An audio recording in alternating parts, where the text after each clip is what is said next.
E aí, atômicos, tudo bem com vocês? Por que será que a gente fala tanto do universo infantil? Por que ele é tão transformador? E o que ele tem a ver com criatividade, negócios e tudo mais que a gente está falando hoje sobre a descoberta do novo mundo e como criar coisas novas? É importante entender e salientar que, os baixinhos, cara, eles têm uma capacidade absurda, né?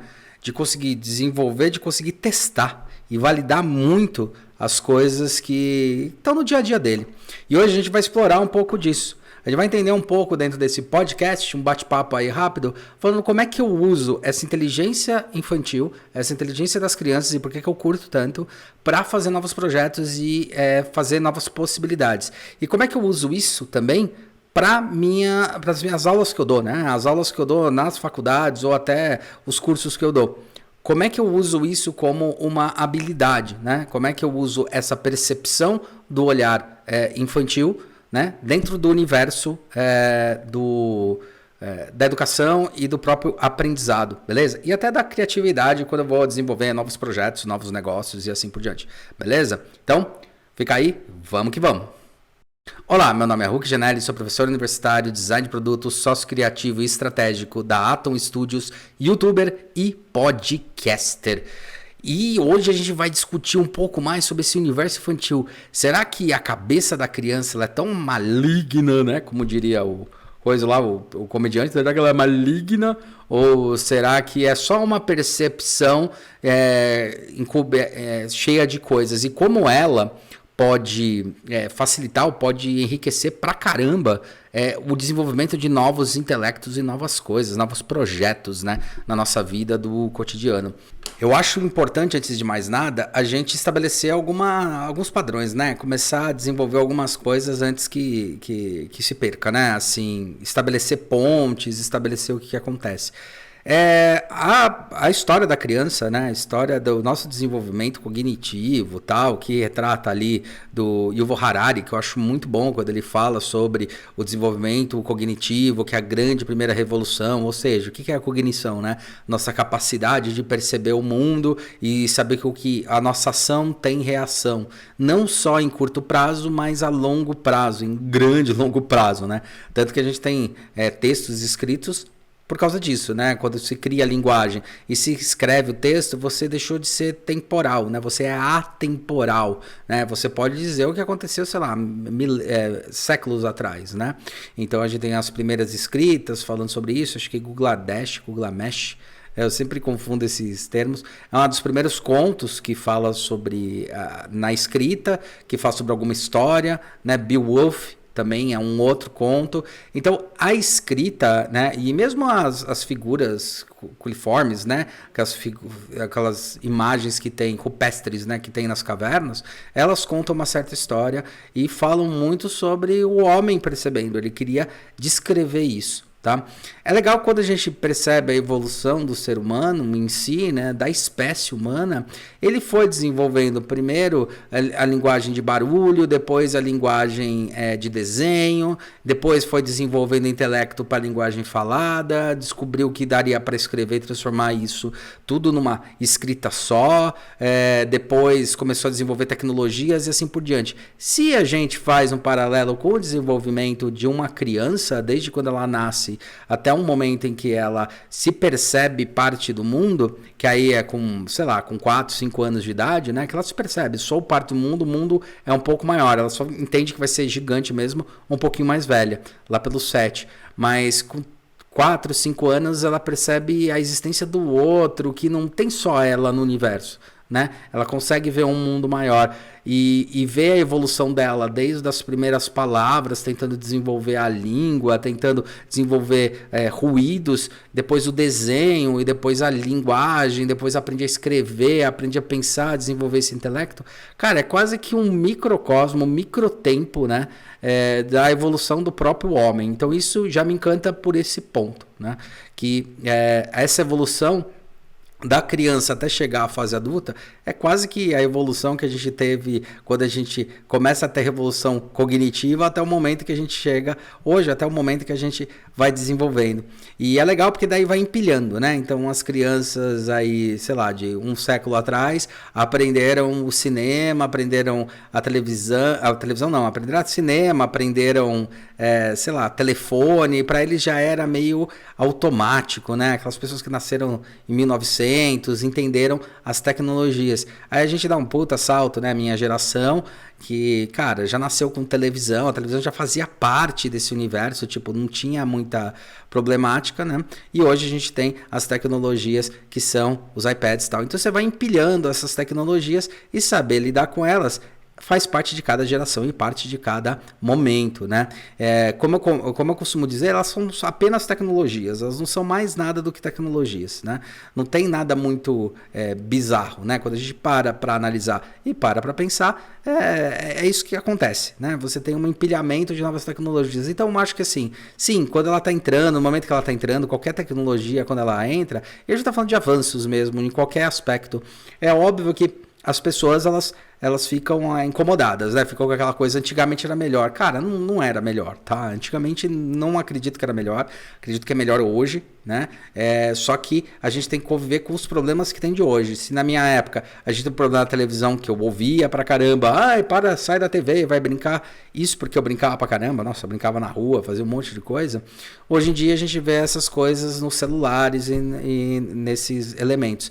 Só que sim, dependendo de como são introduzidos e que tempo são introduzidos por uma criança tal, pode retardar o desenvolvimento cognitivo, porque não vai fazer ela se esforçar para, né? Isso a televisão também causava, isso o telefone podia causar, isso qualquer tecnologia pode causar.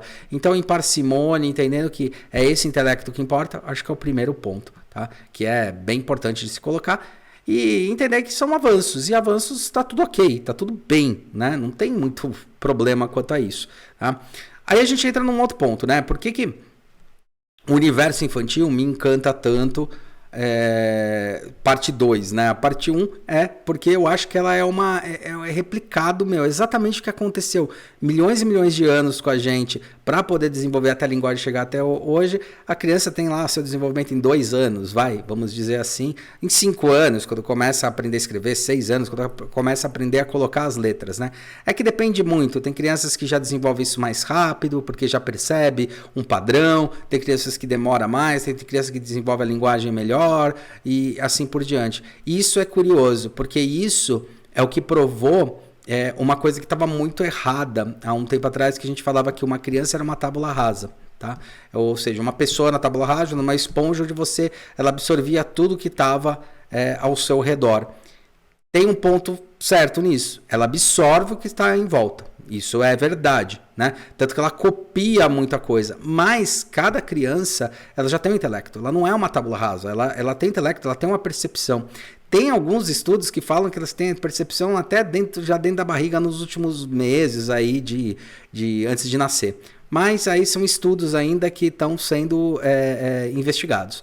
Mas a partir do momento que nasce, ela já tem uma percepção de mundo, ela já entende algumas coisas. Tanto que ela passa por um sofrimento, a gente fala que ela passa por 2 grandes sofrimentos, né? Que é o sofrimento do nascer, né? Que é pesado pra caramba, né? Tem gente que fala que a força do nascimento de parto normal pode ser 4 vezes a 4G, né? Em cima. É uma coisa assim, uma força descomunal, né? Que tem. E tem a outra que é o rompimento do entendimento que ele não é mais parte da mãe. Acho que são 2 grandes rompimentos, né? Que é lá pelos 3, 4 meses de idade, ele percebe que ele não faz parte da mãe, ele se acha como um organismo junto, né? E daí ele começa a entender que esse organismo ele não é mais junto e ele começa a criar essa consciência e essa percepção, tá? Então isso é muito legal de se entender. Fora esse ponto, né, dessa evolução, eu acho que tem um negócio muito legal que aí o construtivismo ou essa ideia da novo estilo novo estilo de educação, né? Porque eu falo novo porque não é tão novo assim. Quem já viu meus podcasts sabe o que eu falo sobre isso, né? Ele só está sendo agora mais praticado por causa da evolução e é aquela história. Ele não é para subjugar o que existia, é para potencializar aquilo que já existia, que era o pensamento lógico cartesiano, né? Então, se uma pessoa não tivesse plenas habilidades em fazer contas matemáticas, por exemplo, ele era burro, considerado burro, né? O que é uma idiotice, né? Ele tem inteligências em outros níveis. E aí a gente chega nesse ponto que é esse desenvolvimento do construtivismo e da questão analítica disso daí tudo, né? E que faz parte, sim, do desenvolvimento humano. Quando a gente se coloca, quanto designers, né? Quanto criadores de propostas, a gente fala sobre a empatia, que é eu me colocar no lugar do outro, e também a alteridade, que é eu sentir o que o outro sente, né? Então, alteridade, eu me coloco no lugar do outro. Empatia, eu entendo o outro, tá? Existe essa pequena diferença, tá? A alteridade é tipo, eu realmente vou lá e me coloco, e calço os sapatos. Essa alteridade. A empatia, eu entendo o que o outro está me descrevendo, eu ouço, eu compreendo, mas não preciso necessariamente passar por aquilo, tá? A gente às vezes confunde um com o outro, mas na hora de fazer o projeto tem que estar muito claro esses dois pontos. Mas, voltando um pouco, tem uma coisa muito interessante no desenvolvimento então cognitivo e que o construtivismo vem trazendo, que eu acho legal pra caramba, e que 3 grandes pensadores foram colocados à luz aí para começar a explicar um pouco mais como era esse desenvolvimento. E legal que esses 3 grandes pensadores, eles ajudam também a gente a entender a dinâmica humana, tá? Como funciona a cabeça do ser humano, né? Ou essa confusão, esse ninho de gato, né? Esse ninho de rato, né? Que tem um monte de coisa e depois a gente vai fazendo sinapses para conseguir desenvolver.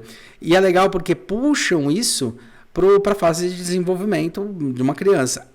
É interessante isso quando puxa para a fase de desenvolvimento de uma criança, porque é aquilo que eu falei, aquele paralelo.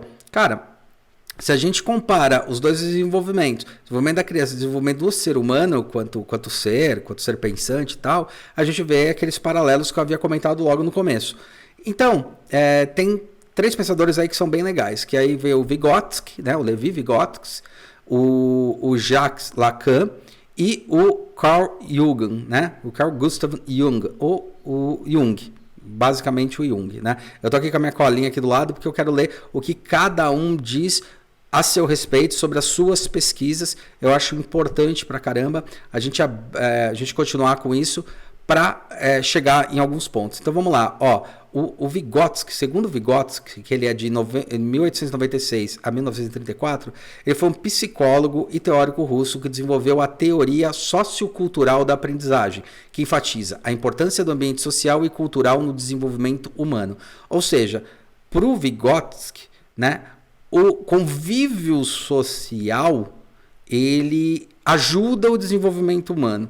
Ele estuda sobre isso. Pra gente às vezes parece meio óbvio, mas, cara, puta estudo, né? Então, conviver socialmente é uma parte fundamental do desenvolvimento do ser humano, tá? Inclusive, quando a gente fala em educação infantil e fala em desenvolvimento, fala-se muito que uma criança não é criada por uma pessoa, ela é criada por uma sociedade. Tá? Então, aquela coisa, qual o papel da escola, qual o papel da faculdade, qual o papel... O papel de todos tem uma importância. A questão é não isolar. Se você isola, você não faz ela criar aquela consciência, né, social. Então, ela, sim, se desenvolve socialmente através desse aparato social. Então, isso é muito legal que o Vygotsky traz. Ele traz isso como para o ser humano, a gente traz isso para a questão infantil, para a questão do desenvolvimento do intelecto. Quer dizer, eu conviver com os outros é uma parte fundamental. Tanto que a gente vê uma percepção bem diferente, né? Quando você tem o primeiro filho, o segundo filho, o terceiro e assim por diante. O primeiro filho, ele acaba se adaptando meio ao ambiente. Vamos dizer que ele tem o pai e a mãe, e ele convive muito com adultos e crianças em alguns momentos da vida dele, né? Que são na escola ou brincando, mas a maioria do tempo são os adultos. Então, ele acaba refletindo que a vida dele, ou aquilo que ele tem como referência, são esses adultos. Tanto que é muito comum, tá? Não é 100%, mas é muito, muito comum o primeiro filho ser mais organizado, ele parecer que ele age que nem adulto, né? Então ele sabe dos horários, que ele percebe como é que os adultos agem.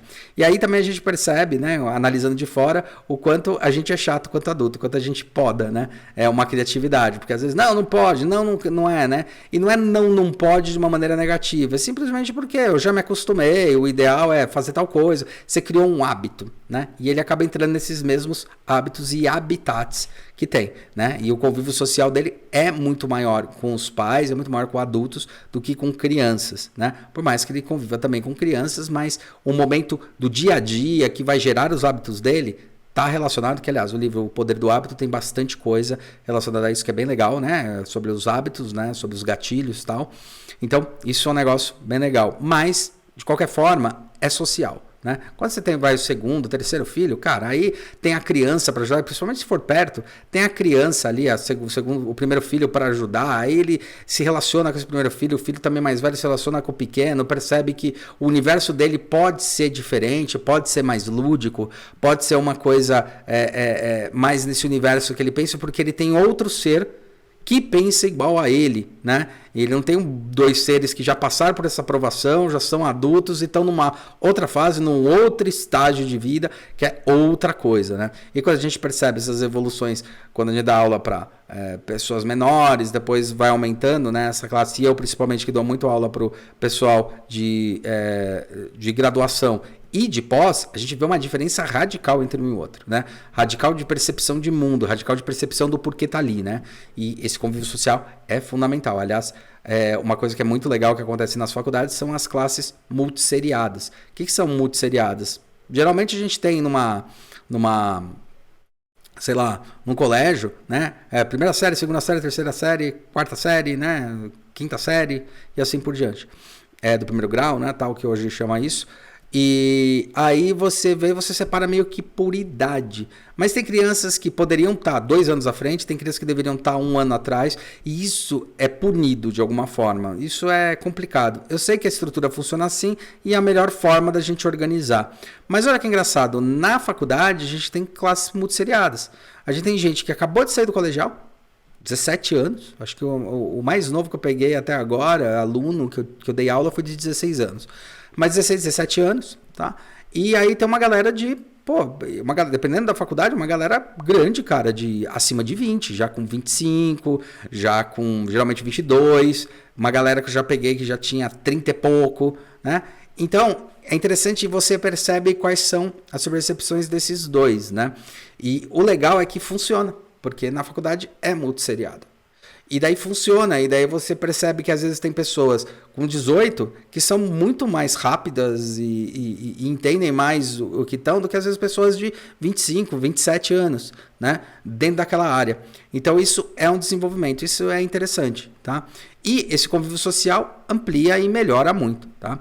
Já temos um outro pensador que é o Lacan. O Lacan, eu vou ler aqui, né, a colinha, ele é de 1901 a 1981. Foi um psicanalista francês que propôs uma revisão da teoria psicanalítica freudiana. Lacan enfatizou a importância da linguagem na construção da subjetividade e propôs a ideia de que o inconsciente é estruturado como uma linguagem. Para Lacan, o processo de análise consiste em descobrir o significado simbólico dos conflitos e desejos inconscientes que se expressam por meio de palavras e símbolos. Para o Lacan, aí a gente tem, se um fala social, que é o Vygotsky, o Lacan ele vem com essa estrutura da linguagem. A linguagem molda nosso caráter. Tanto que é muito interessante, dependendo do tipo de linguagem, dependendo do país que você nasce, o tipo de língua que você aprende ajuda a desenvolver mais uma coisa ou outra, né? Então, você tem sim diferenças de cognição, tá? Que a linguagem, o jeito que eu me expresso, o jeito que eu proponho ideia, o jeito que eu faço as coisas, ele influencia sim, né? O como eu me comunico com as pessoas. Então eu tenho o social que impacta e eu tenho a linguagem, como eu me comunico, tá? Com essas pessoas. Então, sociedades mais primitivas vão ter uma comunicação mais primitiva e ações mais primitivas. E quando eu falo primitivo, é primitivo no sentido simples, tá? Não complexas. Quanto mais complexa a língua, exige mais complexidade mental. Então isso é muito interessante na hora que você para analisar, né? E finalizando aqui com o Jung, né, o Carl Jung, que é de 1875 a 1961, ele fala o seguinte: foi um psiquiatra e psicólogo suíço que desenvolveu a teoria da psicologia analítica, que enfatiza a importância do inconsciente coletivo dos arquétipos na construção da personalidade. Segundo Jung, né? Segundo Jung, a personalidade é composta por 3 partes: o ego, o inconsciente pessoal e o inconsciente coletivo, tá? Ele abre, lembra do ego, superego e alter ego que tem lá do Freud? Ele abre isso, desenvolve mais, né? Ele é um cara que ficou muito marcado por desenvolver isso, por ampliar essa visão que o Freud traz, tá? Ele às vezes também é bem citado para falar sobre, sabe, aqueles livros são os tipos de persona que tem, né? De personalidade, né? Que você tem 12 tipos de personalidade e tal. Vem do Jung, né? Vem do Jung essa história, esse começo dessa investigação, que hoje a gente usa até para marca, né? Ele é meio revoltado, ele é mágico, né? Tem isso daí que vem um pouco dessa história, tá? Vem nesse estudo dele. Mas o mais importante do Jung tá bom, né? Do Jung, o mais importante do Jung é entender que existe um inconsciente coletivo, ou seja, existe uma questão, depois que eu tenho então essa coisa social, eu desenvolvo uma linguagem, existe um inconsciente coletivo que ajuda a moldar também o meu inconsciente, tá? Que está dentro do ego, do inconsciente pessoal e inconsciente coletivo. Isso é interessante, tá? Então ele fala sobre isso. Não é que só tem eu na existência. Existe o inconsciente, que é o meu ego, sou eu. Existe o inconsciente pessoal, que é o que eu acredito, que eu penso, as minhas ideias, os meus ideais, e o coletivo, que é aquele inconsciente que faz parte da social, né? É quando socialmente uma estrutura, ela acredita em crenças muito parecidas, tá? Eu costumo dar o exemplo do coração, né? Porque que o coração tem esse formato, né? Um formato de coração, e todo mundo percebe ele. Ah, ele é divulgado e tal. Cara, tinha uma época que ele não era tão divulgado dessa maneira e as pessoas percebiam ele como esse coração, né? Então, tem uma coisa interessante nisso, que é esse inconsciente coletivo, tá? Que é uma coisa que é social, que é uma coisa que é da raça humana, muitas vezes. Por exemplo, percepção de cor, que a gente estuda muito na nossa área, percepção de cor, né? Eu ia falar forma, mas percepção de cor especificamente, cara, por que o vermelho representa o que representa? Por que o amarelo representa o que representa? O azul? E como é que funciona, né, isso? E se você parar para pensar, é uma coisa de como o corpo percebe. Você tem um que é o aparato biológico, né? Que é muito legal nesse desenvolvimento. Tem um outro que é o aparato psicológico e tem outro que é o aparato da linguagem, tá? Então, esses 3 pensadores ajudaram a moldar o que a gente chama hoje de uma estrutura bem consolidada do que é o construtivismo. Construtivismo é você construir a pessoa através das lógicas dele. O que o construtivismo percebeu nesses 3? Fora que tem a Montessoriana, que também tem, né? A freira Montessoriana, tal, que é educadora também, e que também tem a ver com isso, mas basicamente por que esses caras eles são bastante referenciados? Porque eles falam sobre 3 macroaparatos, né? A gente fala sobre viver com o outro, o que a gente sabe que é muito importante. A gente fala sobre a questão da importância da construção da linguagem, ou como eu falo, como eu expresso. E a gente tem muito essa questão de entender que tem o eu, tem a minha lógica pessoal, mas já tem a lógica coletiva, né? Como é que as pessoas pensam sobre aquilo, né?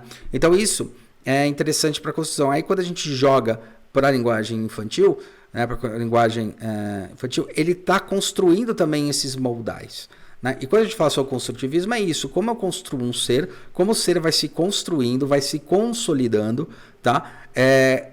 E quando eu entendo essas 3 camadas, essas 3 teorias, e outras várias teorias que também tem, mas essas 3 teorias base, eu começo a entender, peraí, então as pessoas que estão em volta vão ajudar a desenvolver isso. A questão da linguagem vai ajudar a desenvolver isso. A questão de perceber o outro também vai ajudar a perceber isso.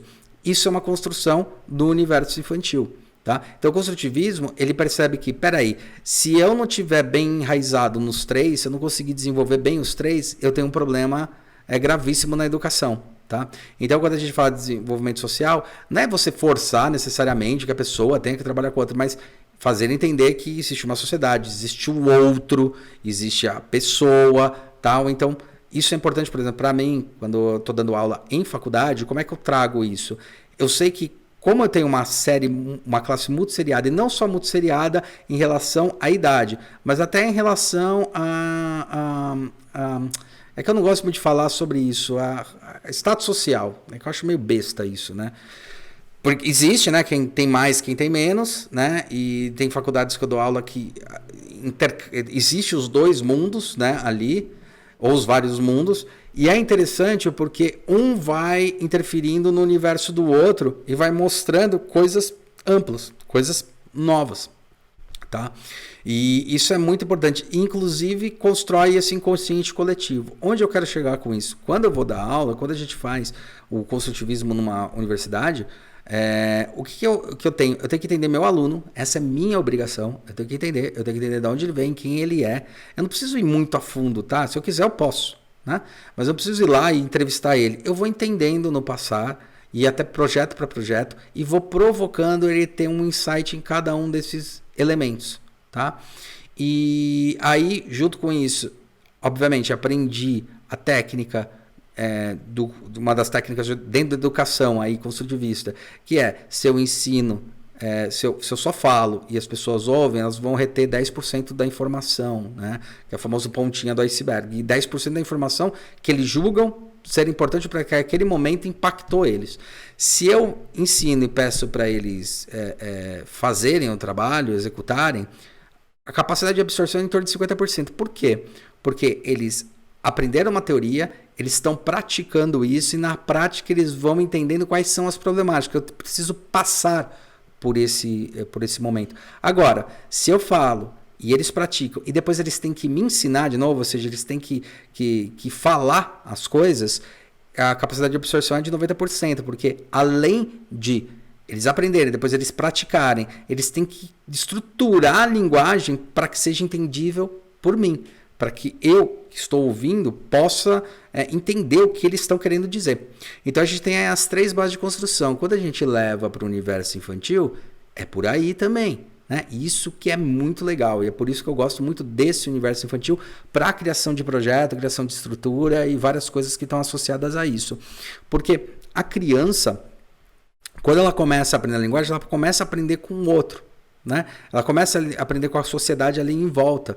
Ela se percebe no mundo, depois ela percebe o outro no mundo, tá? E tem uma coisa que é legal, que eu acho que é o que a gente vai perdendo, que eu nem só acho, né? Tem teóricos que falam isso. O Sir Ken Robinson, adoro ele fala sobre pensamento convergente e pensamento divergente, né? E a gente é treinado na educação, ele até brinca, né, que as pessoas foram educadas. A gente é treinado na educação clássica, tá, a obter uma resposta. Então, assim, 1 mais 1 é 2, ponto, né? E não tem outra resposta. Quando, na verdade, uma criança poderia falar que teriam várias respostas. 1 mais 1 pode ser 3, 1 mais 1 pode ser 11, né?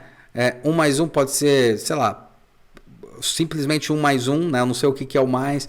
Para a criança existe várias possibilidades de resposta. E o mais curioso é que o pensamento clássico ele acaba falando que não, só existe uma. Não, não existe só uma. Que é a questão de você abrir a mente, né? O Einstein colocava isso aí muito bem, né? Uma mente que se abre nunca mais volta ao seu tamanho normal. E uma outra coisa que ele falava que eu acho muito legal é que se você está chegando em respostas que não estão chegando a lugar nenhum, tão estranhas, mude a pergunta, né? Porque talvez você esteja perguntando a mesma coisa para chegar na resposta. Como é que você quer chegar em respostas diferentes se você age da mesma maneira, né? Isso também é uma outra coisa bem clássica dele.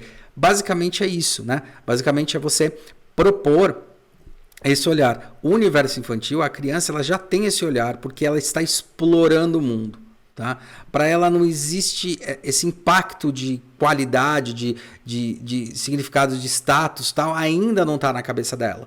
Ainda não é claro para ela, né? Tanto que tem aquela piada que para a criança o pai é o cara mais rico do mundo, né? Ele pode tudo. Tem uma brincadeira dessa, né? Uma coisinha dessa.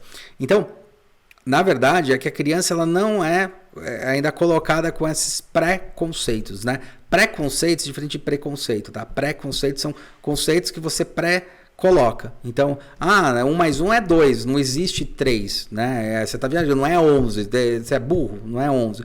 Vão colocando isso, quando na verdade pode ser. Depende do ponto de vista que você está observando.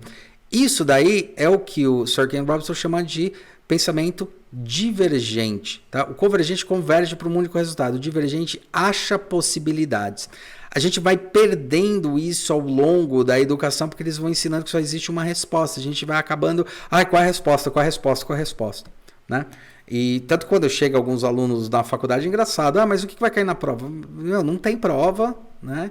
É um trabalho. Mas o que vai cair? Cara, vocês vão desenvolver o projeto, eu vou instruir vocês passo a passo do projeto de vocês. Cada um vai ter um projeto distinto, né, na mão. É muito mais difícil trabalhar com isso. Era muito mais fácil eu dar um tema e falar para eles trabalharem. E eu falo, as réguas de justificativa estão aqui.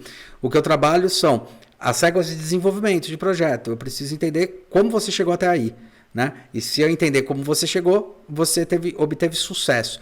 E aí também é mais fácil avaliar o desenvolvimento do aluno e não o desenvolvimento de quanto ele decorou da matéria.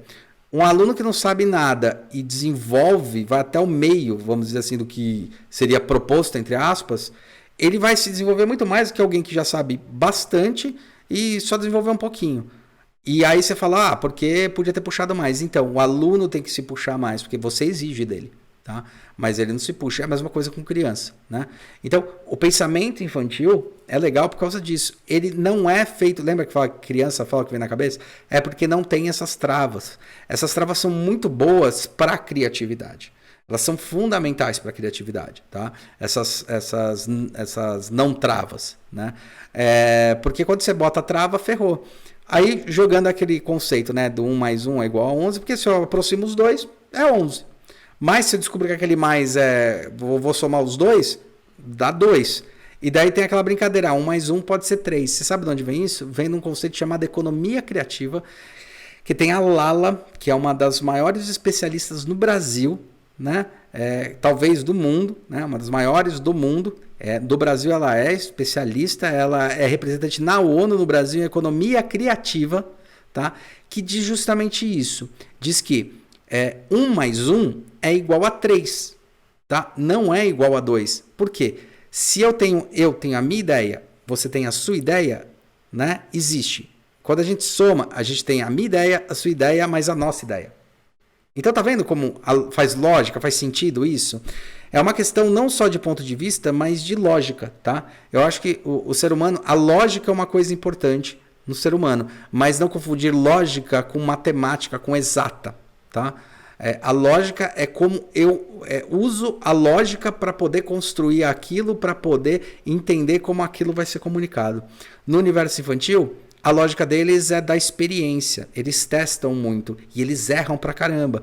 E, inclusive, é uma coisa muito engraçada, porque a criança erra e ela não tem medo de errar e testar, tá? Várias séries, né? Tem 2 séries. Uma, acho que tá ainda na Netflix, eu não lembro, que é O Início da Vida, muito boa. Agora virou série, era um documentário. E agora era um filme só, documentário de 2 horas, agora virou uma série, né? E tem um outro que é The Secret Life of Babies. E fala sobre esse desenvolvimento. Você percebe que ela vai testando.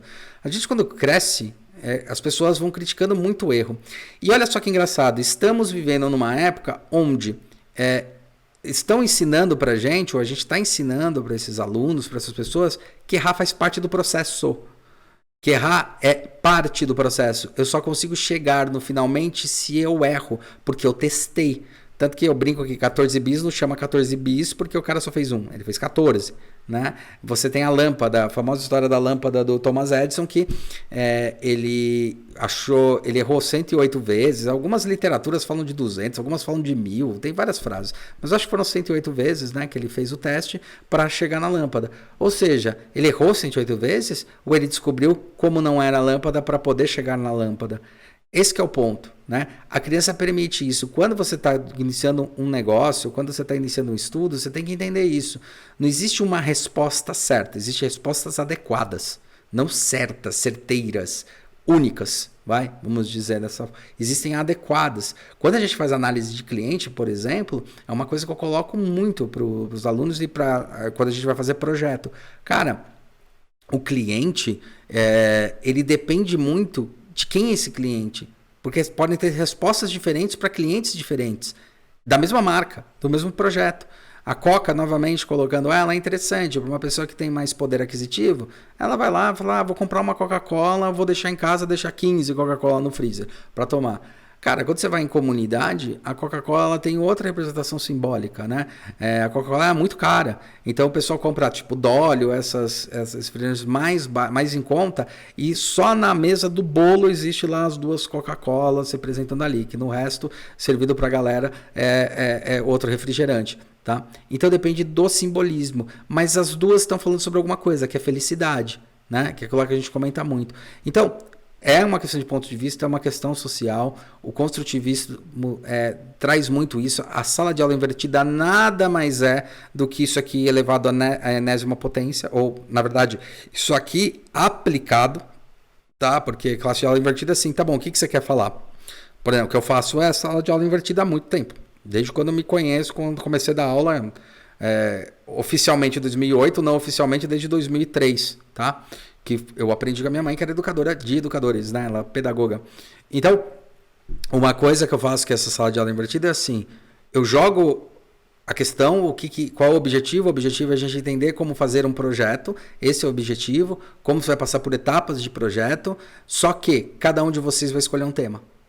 Né? Vão escolher. Eu ajudo nessa introdução do tema, porque às vezes eles ficam perdidos, mas é normal. E eles vão construindo. Então, eles vêm com perguntas e eu dou a resposta, mas não é uma resposta certa, é uma resposta assertiva e, na verdade, é uma coisa que está mais ligada a uma mentoria para eles. Né? Eu faço isso para alguns clientes também nossos. Mentoria. O que é a mentoria? Cara, eu vou mentorando e vou falando, olha, pega essas informações agora, você pode guardar elas aqui no quadrinho, que nesse lugarzinho aqui, nessa ferramenta, vai ajudar vocês na hora de puxar de volta, saber onde é que tá.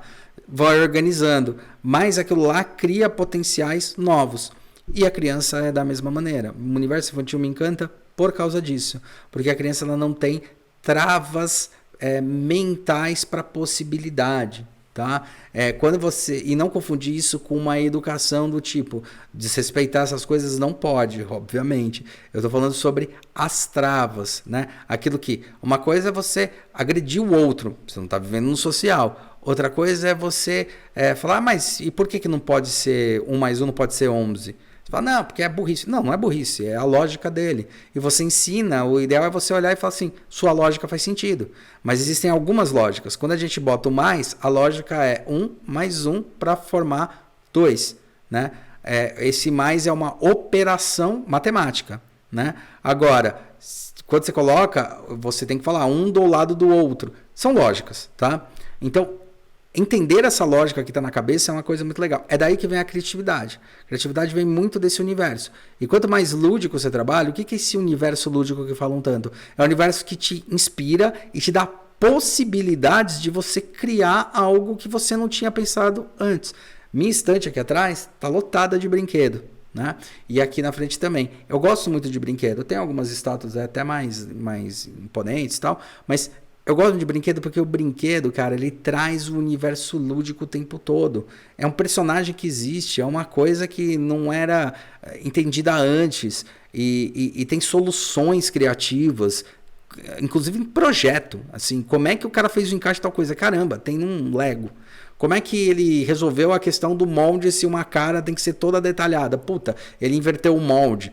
Então, essas coisas, esse universo, ele traz muito input, muito insight. O universo infantil é muito legal, é legal você observar. É diferente você ter pessoas que falam, não gosto muito de criança, né? Por exemplo, eu falo, mas não. Cara, é diferente, eu não estou pedindo para você ter filho, né? Tipo, se alguém falar isso, eu estou pedindo para você observar sob uma outra ótica, porque você já foi, né? Criança e você já teve essa capacidade de olhar de maneiras diferentes. E hoje, falando sobre o mundo que a gente vive, complexo, altamente complexo, cheio de problemas complexos, né? Como é que a gente simplifica? A gente entendendo essa lógica, a gente entendendo que não tem só uma resposta, tem possibilidades. A possibilidade que melhor funciona é a mais adequada para a gente usar naquele momento. Eu até brinco que é meio a navalha de Ockham, né? Que é o matemático, né? Padre matemático, que ele fala que se existem várias respostas para uma mesma pergunta, né? Você vai na mais simples, na mais lógica. É meio por aí. Várias respostas para uma mesma pergunta, a mais lógica é que vai atender melhor aquela situação. Não é necessariamente a mais simples, porque depende muito do contexto em que você está olhando, né? Então, isso é muito legal na hora que você para analisar. E hoje, vivendo em um mundo complexo, as respostas e os olhares têm que ser mais divergentes e não convergentes, para você achar solução, para você entender como você vai melhorar a eficiência desde melhorar a eficiência na empresa, tratar melhor as pessoas. Essa questão da gestão de pessoas é um negócio fundamental, ou seja, como eu lido com as pessoas, de que maneira eu vou lidar com elas e fazer tirar o melhor delas, é dessa maneira. Se você não olha para uma pessoa como alguém único, né? No sentido de talvez ele tenha uma ideia, talvez ele tenha uma lógica, e tentar mostrar para ele como ele interpreta essa lógica, como ele me explica essa lógica, cara, ele vai continuar talvez sendo uma puta lógica, sendo inteligente, mas ele não consegue explicar. Por quê? Porque sempre você falou que ele é burro, porque ele não sabe fazer. E no fundo, às vezes não é isso. Às vezes ele só não tá sabendo explicar. E tem uma frase muito boa, que é para fechar aqui, que eu acho legal, que comunicação não é aquilo que você diz, é aquilo que os outros entendem. Então isso é muito delicado. Às vezes você tem que ajustar. Como você ajusta isso e de que maneira você ajusta isso. Então o universo infantil, ele é um universo fundamental para a gente entender como desenvolver melhor nossas habilidades para o futuro, onde ele é mais líquido, onde ele é crescente, onde os problemas complexos, a interpessoalidade são as coisas que estão crescendo mais, estão se exigindo mais os soft skills e não os hard skills, né? Hard skill é básico, né? Tipo, se eu sou um mecânico, eu sei mexer com o carro, mas quais são os softs que você tem? Como é que você mexe, né? Tô dando um exemplo bem pragmático, né? E isso eu acho legal, isso eu acho que a inteligência artificial, os robôs, as coisas vão ajudar as pessoas a atingirem cada vez mais os seus potenciais. Por isso que, num primeiro momento, talvez pareça bizarro, desemprego estrutural, mas a médio prazo, cara, as pessoas vão começar a ter mais capacidade e potencial de se desenvolver, de ganhar mais, de ser melhor, de ter uma vida melhor. Porque elas estão percebendo que elas não precisam ficar fazendo uma coisa que é só mecânica. Elas podem estar fazendo uma coisa muito maior, tá? Esse é o lado infantil que eu trago muito e que eu gosto bastante no universo infantil. Eles não são tolhidos com as amarras que a gente tem. Na hora de criar um projeto, não tolir isso, cara, é fundamental para você ter coisas inovadoras e propostas muito mais relevantes, beleza? Para tudo, tá? Para tudo, desde a bolsa de valores até um quadro que você está pintando, porque você está dando novos direcionamentos e novos olhares para uma mesma problemática e achando soluções diferentes. E no mundo complexo que a gente está hoje, essas soluções são fundamentais para a gente sobreviver, para a gente poder ter potencial e para a gente aumentar mais o potencial do ser humano, beleza? Então, olhar mais para as crianças com carinho, é importante olhar, tá? Com elas com carinho, entender o que elas estão fazendo. Muitas vezes elas estão sendo hipercriativas e a gente está tolhindo a hipercriatividade e a nossa própria hipercriatividade, porque a gente está achando que o que ela está fazendo está errado, quando na verdade é só uma forma de fazer, né? Abrindo exceções aqui que tem horas que eles fazem coisa errada também, né? Óbvio, né? Beleza? Mas é isso aí. Espero que tenham gostado. Não se esqueça de se inscrever no canal. Aperta o sininho para receber mais notificação. Dá joinha que não custa nada, galera. Porra, joinha é nosso pagamento, tá ligado? Pensa que joinha não é só você gostar, mas ajuda a gente pra caramba. E comentem aí embaixo. Se inscrevam nos canais, tanto dos podcasts quanto do YouTube. A gente está com 2 canais do YouTube. O nosso canal, o meu Hulk Genérico, a gente fala bastante sobre teoria e algumas coisas, e esse podcast vai para lá também. E a gente tem, ou se você estiver ouvindo pelo YouTube, no YouTube tem o podcast lá, que é o Atomcast, beleza? E o canal Indústria Tech, que a gente está mostrando muita coisa de tecnologia. A gente tinha tudo isso num canal só, agora a gente separou que fica mais fácil. Em breve A gente já está lançando aí um curso nosso, tá? Que é da ideia ao negócio, como você tira uma ideia do papel e transforma num negócio, com algumas ferramentas que a gente desenvolveu ao longo aí da carreira de 23 anos, né? Desenvolvendo projetos, produtos, serviços, negócios. E um outro curso que eu tô aí para lançar, que é o curso de criatividade, beleza? Para vocês se tornarem mais criativos e como potencializar aquela ideia e transformar mais criatividade no seu ambiente de trabalho, beleza? Ok? Com algumas ferramentas que vão auxiliar. Então é isso aí, vejo vocês na próxima semana e até mais!